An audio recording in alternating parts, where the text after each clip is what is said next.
Welcome into day 4 of our 12 days of Christmas tree ornaments in the month of November. By the time December gets here, we are going to have 12 ornaments to either decorate our trees, give away as gifts. You could make them into gift tags or greeting cards. We've got lots of options here.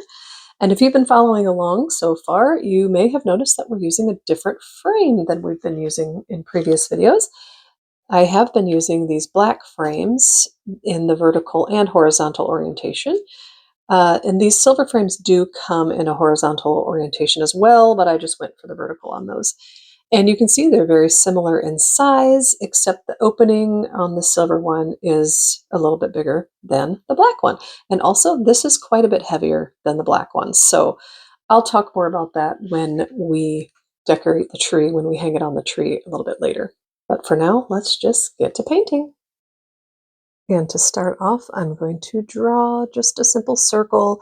And if you want yours to be a little less wonky, a little more precise than mine is going to be, then go ahead and trace something circular if you'd like. And I am just putting in a curved line and then bringing it around the bottom as well. And if you can see on the sides there, I'm making that little curved shape go a little bit outside of the circle.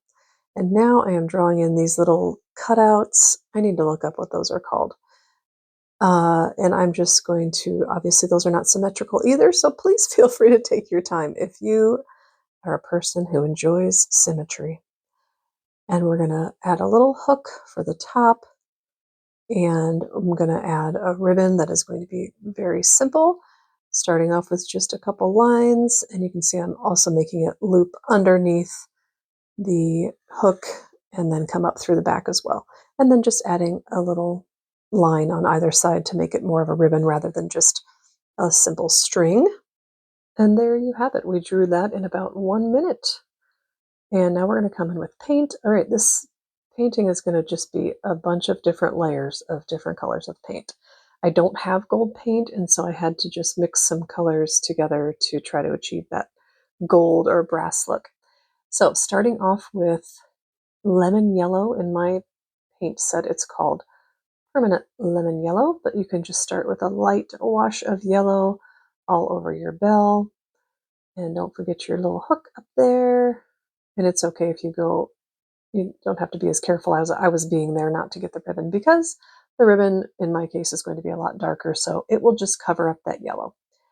Going to give that a good dry, or let it dry if you don't have an old hair dryer or heating tool. And now I'm coming in with yellow ochre over top of that dry lemon yellow. And I'm going to leave a little spot for a highlight. I might suggest you draw in a highlight, because if you're anything like me, I often intend to leave highlights and then I forget and I accidentally paint over them. But you can just leave a highlight wherever you think the light might be reflecting off of the bell. You can also add the highlights in later with a white gel pen if you'd like. You can see I'm leaving a little highlight kind of on the top part of that middle rim there. And you can paint the whole bottom in yellow ochre, even over those little holes, which I looked them up and they call them holes. I don't know. If you know of a different name for them, just let me know. But when I looked it up, it simply said these are mistakenly often called sound holes, but really they are holes that are required to manufacture the bells. So I don't know. And I don't care enough to look that much deeper into it, but it would interest me if anybody knows. Okay, yellow ochre going up into the hook as well, and making sure that that is dry. And then I'm coming in with gray, which is really just a very watered down black. And I'm using coal black out of my Paul Rubens set that I use right now. And I'm just outlining the entire bell with that very light wash of gray. And then I'm coming in and adding some shadows here on the left side. Since I've got some highlights over on the right side, I'm going to put some shading, shadowing in on the left side, and also define that rim kind of where there might be a little darker crevice on top and on bottom of that rim. And there will be a darker shadow at the bottom underneath the rim as well. And I'm doing little circular motions just to kind of soften up that gray edge. And I just did that with a clean, damp brush. And here I'm just going to darken up that shadow that's going to be under the rim. Hopefully you can kind of see some dimension coming together here on this bell, and adding some shadows on the left side as well. So have you seen that movie, The Polar Express? I'm just curious what you thought of it. I think it's pretty, I just think it's a sweet movie. Again, I was a little bit disturbed by the animation when that first came out, but now there's been enough movies that it doesn't creep me out anymore. Okay, going to go ahead and paint in the holes. This will just be the first layer of I'm just doing that gray, a little bit darker in those little shapes. And then I'm also they're going to be pretty pitch black by the end, but making sure this is all dry. And now I'm coming in with another layer of the lemon yellow, mainly because I want that highlight up there. It was a little bit too light yellow. And then I just decided to do a nice even coat of that lemon yellow over the entire bell again.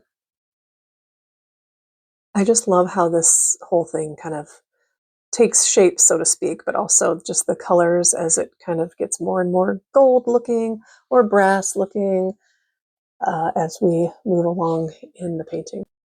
And of course, don't want to forget our little hook up there. And as we're doing in between all the layers, we're going to go ahead and dry that.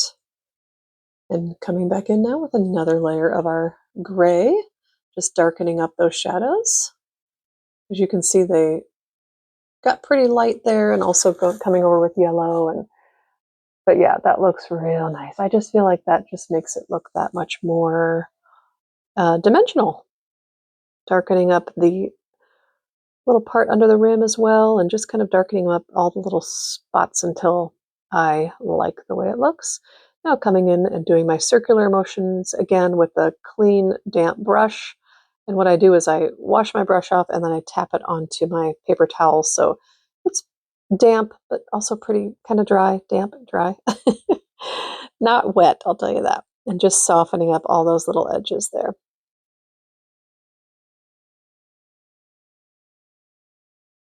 Again, drying it. And now I'm coming in with yet another layer of yellow ochre. And I'm coming around and taking care to leave that highlight there. I'm sorry if I keep putting my hand in front of my mouth. I'm kind of just like relaxed as I'm watching this video, and I'm resting my chin on my hand. And then I realize I think my hand is over my mouth. Okay, also leaving that highlight on the top part of that rim, and loving how this is coming together. And decided to go ahead and put another layer of yellow on the bottom as well. I'm being careful around those little holes, but you don't really need to be, because again, those are going to be really black when all is said and done, as I mentioned before. And there we have it. I'm just going to add a little bit more of that yellow down there because I lifted some of it out. And just kind of tweaking things. And then we're going to give that a good dry. Well, I thought I gave it a good dry, but pretty soon you're going to see I didn't dry it well enough. So coming in with a very saturated brush now with my coal black on there and filling in our holes at the bottom. And right here, you're going to see, oh, I did not dry that yellow enough because the black starts bleeding into that. So no problem. You just got to clean your brush off, tap it on your paper towel so it's a little bit dry, tap, tap again, and then just kind of come over and lift that black out of the yellow portion so it's looking a little bit nicer. There we go.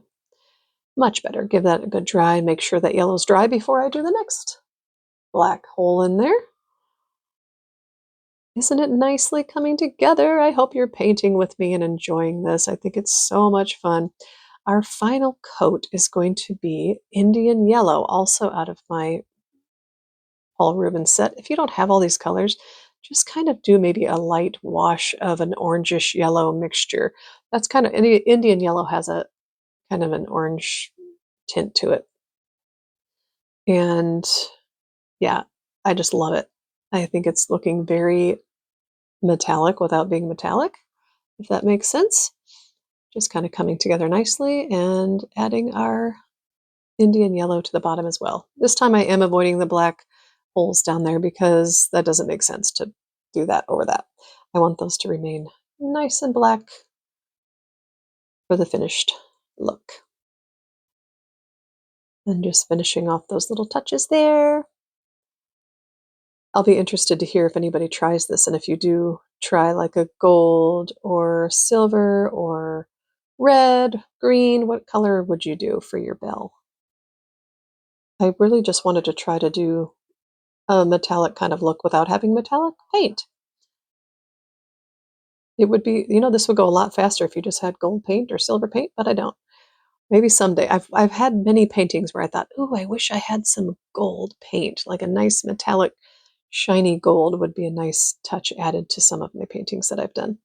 All right, and just let that dry, put another layer on my red ribbon, and calling the paint done. And now we're coming in with my Micron. I'm using a number 5, and I'm just going to outline the entire ribbon and the bell, as you'll see. And I'll just go ahead and speed that up because I'm just going around the edges of everything and really kind of making it pop and giving it even more dimension and interest. You can do this or not do this, up to you.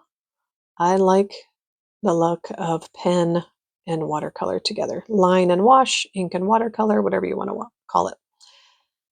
And there we have our sweet little bell. I am going to add a couple of highlights, even though I have highlights. I'm going to zoom in so you can see. I didn't leave a highlight up in the hook part, and I really wanted to. And I'm even just adding the white to the parts that are already highlights, just to add a little bit more. And then I'm just going to add a couple lines. You just kind of take a step back and be like, I think the light's hitting it right here. I think there's a reflection maybe over here too. And so just adding a couple of lines like that. And now we're calling it good. And now it's time to put it in our frame that I showed you earlier, our new silver frame that we're going to be using today. And I also got these frames off of Amazon. They came like this. I think I got 4 in the package, and then they came with this little bag of chains that goes with it. Very easy to, the frames are already put together. You just clip those little chains on there. Measure your paper before you start, obviously, and then you just snap it in. And I apologize, this is just a little slide closure that I got off camera when I did it. But I think she's pretty sweet looking, and I hope you have fun with this. That little thing there folds over so it's not sticking out on your tree. And yeah, let me know if you try this, you guys. I think she's so fun and so festive. And as I mentioned earlier, this frame is heavier than the black ones I've been using. So when you hang it on the tree, I would just suggest you hang it a little farther back on the branch so that it can support the weight of the ornament. Okay, everybody, have fun with this one and join me for day 5. See you then.